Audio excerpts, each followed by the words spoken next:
Hello, everybody. Welcome back to the podcast. It's the number one podcast in the world. We're going to talk about a whole variety of subjects today and how we feel about them. Let's get into it. One of the main topics we have to talk about is this dog that we recently bought from the Amish people in Lancaster, Pennsylvania. We went down to the Lancaster land and we got a dog.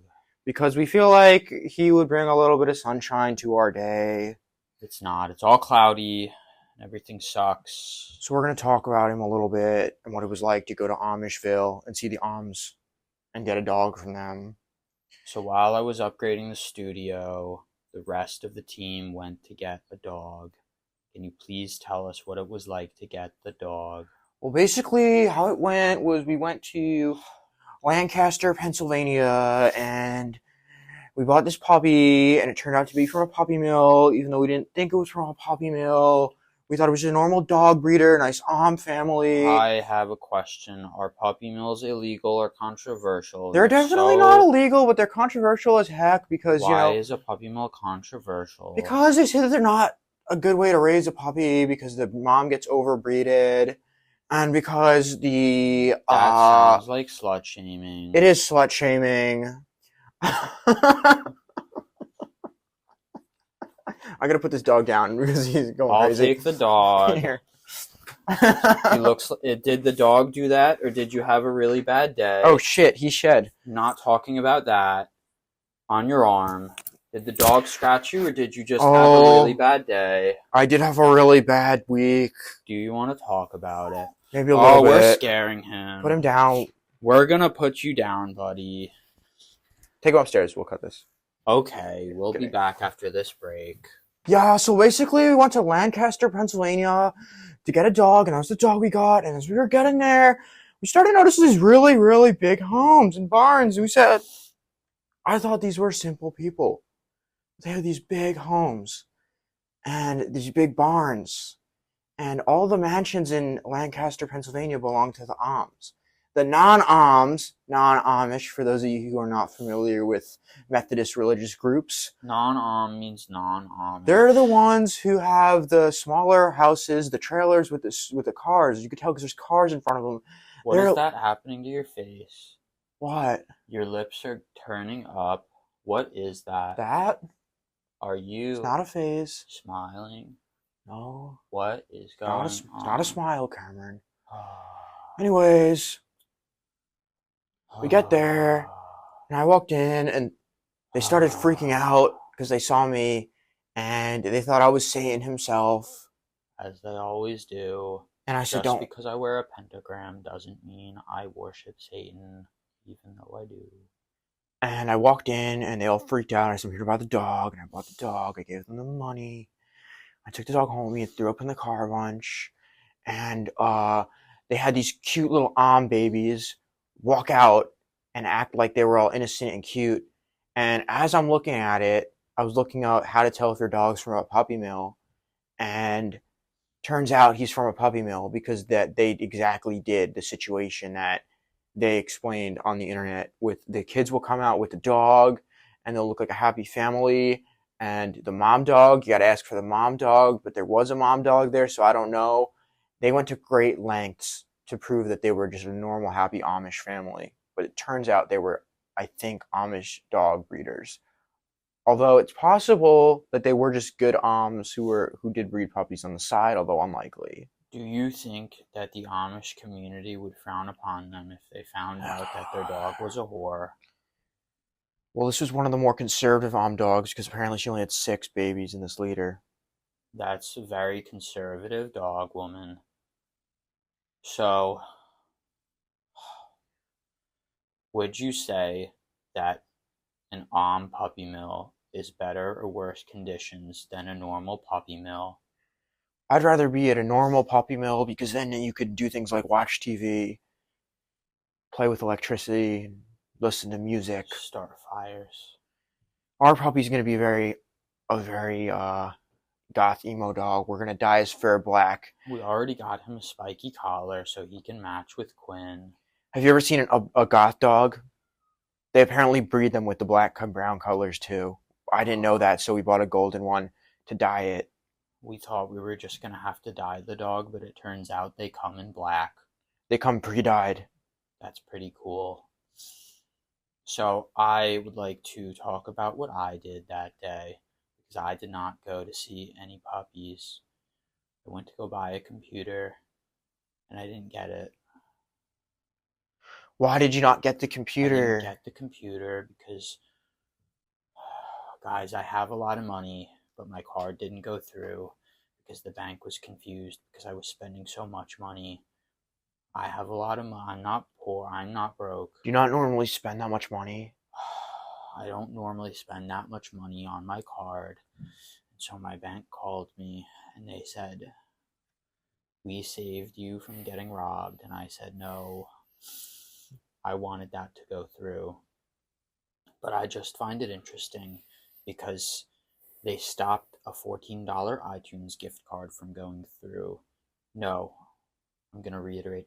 They allowed a scam purchase of a $14 iTunes gift card to go through, but they wouldn't allow me to spend my own money. What a bunch of jerks. I would have much rather they let both purchases go through. God, I just want to kill my whole family. I'm sorry, did I say that out loud? I already killed my parents way here. Anyways, let's talk about organized sports. Yesterday, while I was on a walk, and it basically occurred to me that I walked past a bunch of people playing sports. They were playing basketball, and they were having a fun time, and I was like, why don't I like these people or anything that they do? And then it occurred to me it's because when I used to play sports in elementary school, I was never picked to be on the team. So it really is like a deep-rooted, repressed thing that I hate people who are cliquey and obsessed with sports. Because they're grown men obsessing and fantasizing and glazing over another grown man. It's weird. It's fucking gay. I always hated the athletes growing up, and I said one day they'll pay. Sorry, I'm getting a text message, Cameron. Is that from our paganist group chat? Yeah, but back to the organized sports, and it made me realize I just feel like organization in general, it bothers me. The natural order is disorder, and anarchy is the key to success and thriving in nature. And that's why I have deep-rooted issues with organized sports. It goes against the very nature of ourselves, and it internalizes conflicts. Would you say you agree? I think so, but I was walking through the park, like I said, and I think that's why. I think I'm just a repressed person, and it never would have occurred to me that I have some type of trauma until now, and I really dug deep, and I think that's the root of why I don't like sports. The only time I dug deep was to make sure that I hid the neighbor's dog properly. I dug deep this week, too. Nice. Not deep enough. Oh, they found it. I went to go get a semicolon tattoo to show that I'm a survivor, but the tattoo artist ran out of ink, so I just got a colon. That's pretty deep. Not deep enough, though. Do you think that maybe you'll get that finished one day, or will you just continue to wear the colon? Depends what happens. So, I would like to talk about where I'm at now with my computer endeavors. I don't think anybody gives a fuck about your computer, Cameron. I think that a lot of people would. Can you talk to me about something else that's happening in your life that's fun or exciting? Well, it's not fun or exciting. Nothing's fun or exciting. Every day sucks, and I hate everything, and I worship darkness. Except for puppies, I like the new puppy. I do like the new puppy. I took him for a walk. He doesn't know how to walk yet. He doesn't actually do much walking. He just sits down, but it's still really, really cute. Who should our next guest on the podcast be? So, what I wanted to do on our next episode was have Elvis as a guest, and I wanted to talk to him through a Ouija board. Or we could have Betty White. She's more relevant. Betty White is another good guest. I think that would be really, really great. So, something that I would like to discuss is how this computer situation equates on a larger scale to what's happening in the world. People can't get things they need. Items are selling out. primarily because of one particular part in this computer, which is being affected by tariffs. What do you think about tariffs? I don't like tariffs. I don't like anything.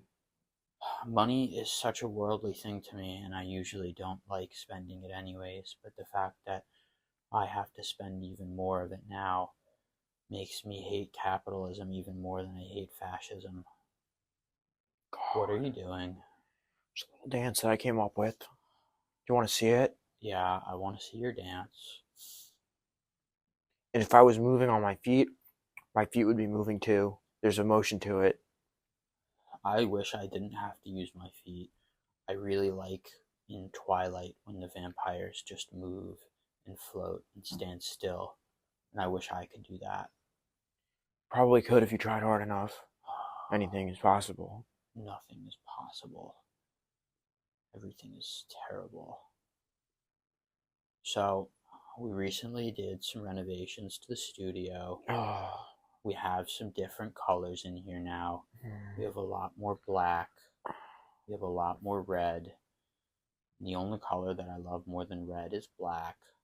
So We might add a dark gray too, if we're feeling up for it. I wouldn't say I'm a happy person, but this pleases me. What else is happening in your life that you want to talk about? Anything cool? I am currently, well, let's think about this. Something cool that's happening. You know what's cool that's happening? I'm gonna work on a movie soon, and I'm getting ready for that. And it's a big upgrade because considering the fact that I am.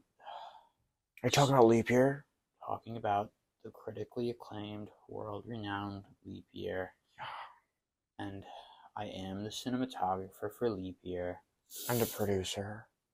And we're going to be shooting it on a new camera, which is a very exciting piece of technology, and it seems like it's revolutionizing filmmaking.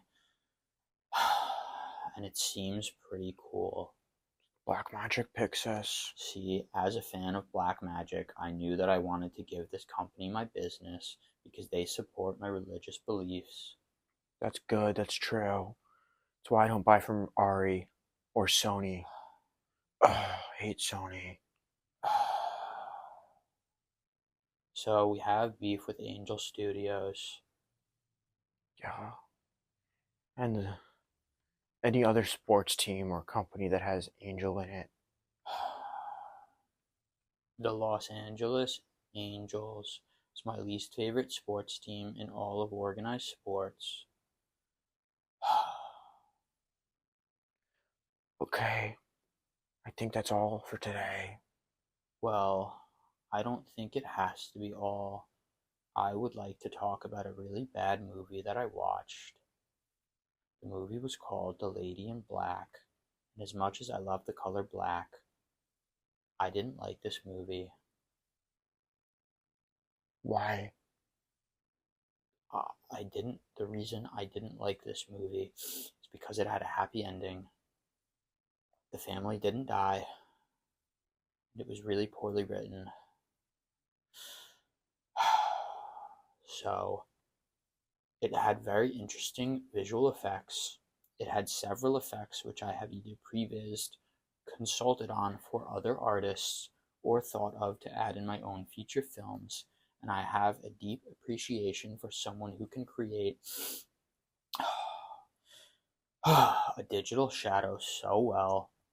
And they did a really good job despite the rest of the movie making me not want to be alive.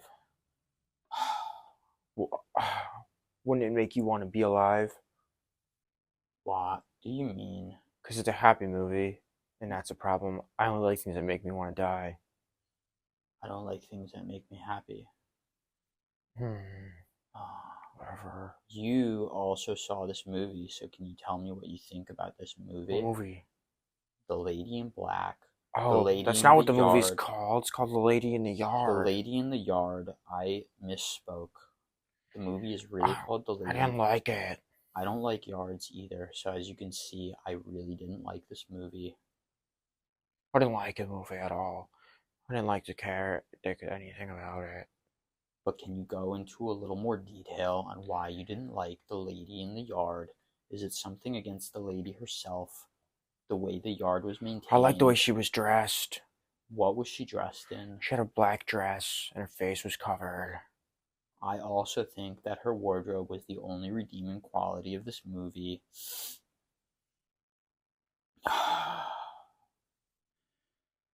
It was worse than Wolfman, and if you've seen previous episodes of the Screen Surger podcast, the #1 podcast in the world, you would know that we did not enjoy the new Wolfman remake. And I think this movie was worse than that. I went to Chick-fil-A yesterday for dinner. Do you want to hear about it? Fine. What did you get at Chick-fil-A? Through the drive-thru, and there was a car accident in the parking lot. And That's one girl. What you get for making your parking lot the size of an amusement park. This one girl came out from behind the car that was crashed and started waving me on obnoxiously. And I was like, chill, bitch. I don't want driving advice from someone who fucking crashed in a Chick-fil-A parking lot. And then I got up to the drive-thru, and the manager comes up, and he said, sorry, guys, there's a power outage, so we're closed for the night. We'll be open for breakfast in the morning. I said, great. I'll just eat my dinner in the morning, you fucking asshole. It sounds like you had a really negative experience at this restaurant. Yeah, I loved it. You probably will not be back. I loved it. I'm glad you had such a terrible time at this restaurant. I myself recently had a phenomenal dining experience. I went to the Cheesecake Factory and I had a slice of cheesecake, and it was really, really good. I decided to get the Godiva dark black chocolate cheesecake. I really liked it. I only get cheesecake at the Cheesecake Factory. I really like the Cheesecake Factory. What's your favorite casual dining restaurant? Casual dining is a very interesting subject of conversation because when you say Five Guys, people say that's fast food. And I say, don't disagree with me. Make the voices stop. But I would have to say Five Guys is up there. Mine would have to be, like I said, I enjoy Chick-fil-A. I also enjoy Five Guys. I do think Chick-fil-A is a phenomenal restaurant with great customer service. The only thing that I despise is that they're so nice and polite and friendly. And that bothers me on an emotional level. Have you ever been to Benihana's? Benihana's is on the long coveted list of restaurants that I want to dine in. However, I have not had the opportunity to experience Benihana's. My favorite casual dining restaurant. Okay, guys, I think that's all for today's episode of the Screen Surger podcast. Thank you guys for watching. It makes us feel certain emotions that you enjoy our show. And if you want us to keep making episodes, we'll keep making episodes.